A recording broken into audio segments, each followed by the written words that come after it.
Recorded Books and RB Digital present The Intelligence Trap. Why Smart People Make Dumb Mistakes by David Robson. Narrated by Simon Slater.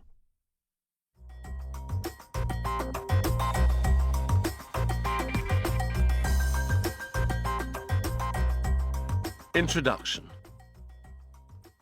Venture into the darker recesses of the internet, and you may come across the views of a man named Carey. If he is to be believed, he has some unique insights that could change the world order.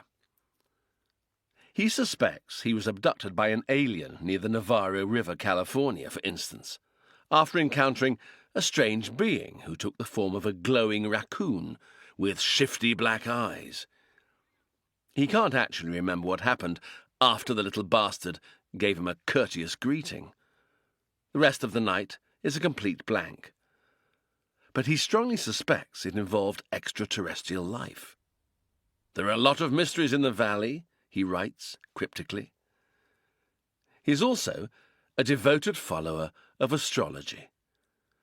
Most scientists are under the false impression that it is non-scientific and not a fit subject for their serious study, he huffs in a long rant. They are dead wrong. He thinks it's the key to better mental health treatment, and everyone who disagrees has their heads firmly inserted in their asses.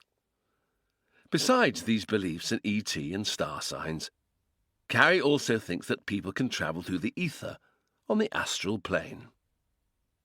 Things take a darker turn when Carey starts talking about politics. Some of the big truths voters have accepted have little or no scientific basis, he claims.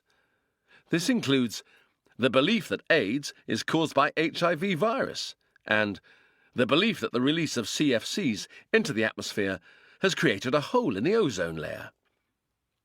Needless to say, these ideas are almost universally accepted by scientists, but Carey tells his readers that they are just out for money. Turn off your TV. Read your elementary science textbooks, he implores. You need to know what they're up to. I hope I don't have to tell you that Carey is wrong. The web is full of people with groundless opinions, of course, but we don't expect astrologers and AIDS denialists to represent the pinnacle of intellectual achievement.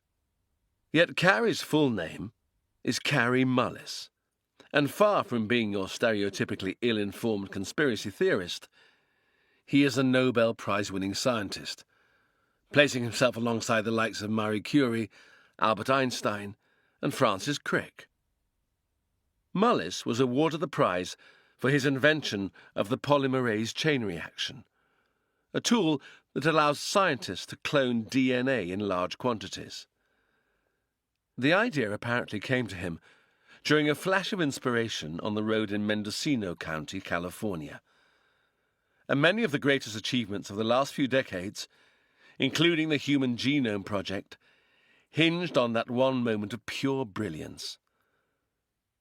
The discovery is so important that some scientists even divide biological research into two eras, before and after Mullis.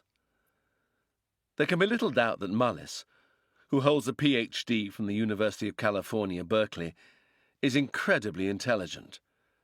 His invention can have only come from a lifetime dedicated to understanding the extraordinarily complex processes inside our cells.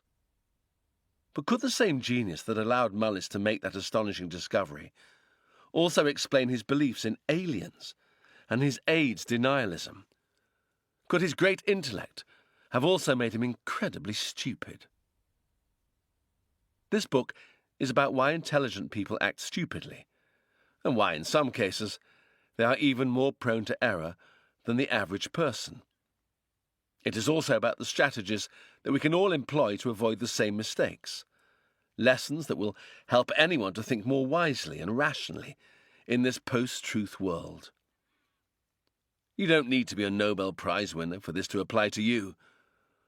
Although we will discover the stories of people like Mullis and Paul Frampton, a brilliant physicist who was fooled into carrying 2 kilograms of cocaine across the Argentinian border, and Arthur Conan Doyle, the famed author, who fell for two teenagers. To keep listening to this audiobook, I've left you a link in the description so you can do it, at no cost thanks to Audible's 30-day free trial.